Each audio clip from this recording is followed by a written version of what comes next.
Manchester City 3, Leicester City 1. Leicester went a goal up. City turned on the style. Weren't they good? This was Manchester City we saw today.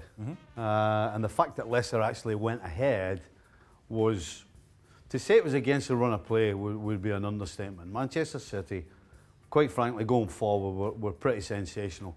Now, Leicester City defensively are equal best in the Premier League. 14 goals before today. I mean, that is incredible. It's the first time they've conceded 3 under Brendan Rodgers since Claude Puel was in charge. They were lucky they only conceded 3. And yes, Vardy scores again. I mean, it's hard to underestimate how important he is for Leicester City. But the truth of the matter is, as I said, we saw the real Man City going forward today. The movement, if the finishing had been better, if Aguero had been playing centre forward and not Jesus, whose movement was fantastic, but his finishing isn't in the same level as Aguero. So Man City going forward, we saw the very best of them. And the only surprise is, it was only 3. Yeah, they continued where they left off against Arsenal. We saw the league table, 10 points now between Liverpool and Leicester. Liverpool with a game in hand. 11 points to City, but they're the next best team in the league if they play like that. Are you worried at all that they might catch you? No. As good as they were going forward, and there was a reason why I said going forward, you saw exactly the problem that Man City have. You know, Fernandinho is a great central midfielder, defensive midfielder. He's not a centre back, and particularly not with Otamendi beside him. You know, the two of them couldn't handle Vardy, and the fact that Leicester only scored 1 actually is fortunate for City, because every single time Vardy was against the two of them, they had no idea how to deal with him. They couldn't stop him getting it, and then when he got it, they couldn't stop him running. So you saw everything about Manchester City that they are right now. They are absolute dynamite going forward, but my goodness, defensively, you talk about vulnerable.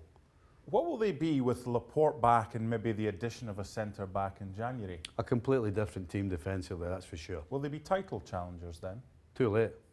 Damage done. Damage done. You're talking about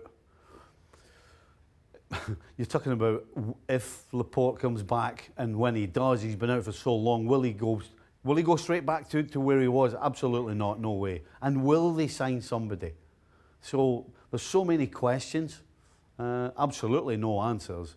But if they do get Laporte, and if they do sign somebody in January, they ain't getting back at Liverpool now. I'm sorry, not for them. But what we've seen in the last 2 games with that momentum and the way he's playing, because at times he's unplayable, that's going to help them going into the Champions League, because Real Madrid will be tough.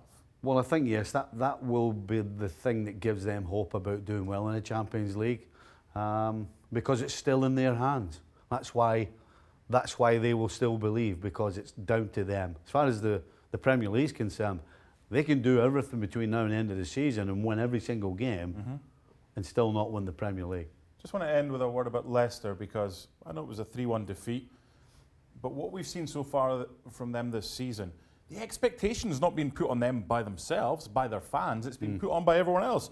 You and others quite rightly saying, look, they might be the biggest challengers to Liverpool. It's Liverpool next. Do they need a result? Or can they lose that game and still have a really good season if they can keep the results? Listen, if Leicester City can finish in the top 4 this season, that will be an absolutely fantastic result for the team, for Brendan Rodgers, and for Leicester City. No question. I really don't think there's pressure on them. I certainly don't think they're feeling it. They went out and did what they could do today. Yeah, they were good. On the break, they looked lively. They tried to play when they had the opportunity. But City were just so good today that, you know, a Leicester City, even at their very best, would have struggled to cope. Still a super story, Leicester, this season, and no doubt will continue to be so. But De Bruyne and City firing on all cylinders. They win it 3-1. Thanks so much for watching ESPN on YouTube. And for more sports highlights and analysis, be sure to download the ESPN app. And for premium content and live streaming, subscribe to ESPN+.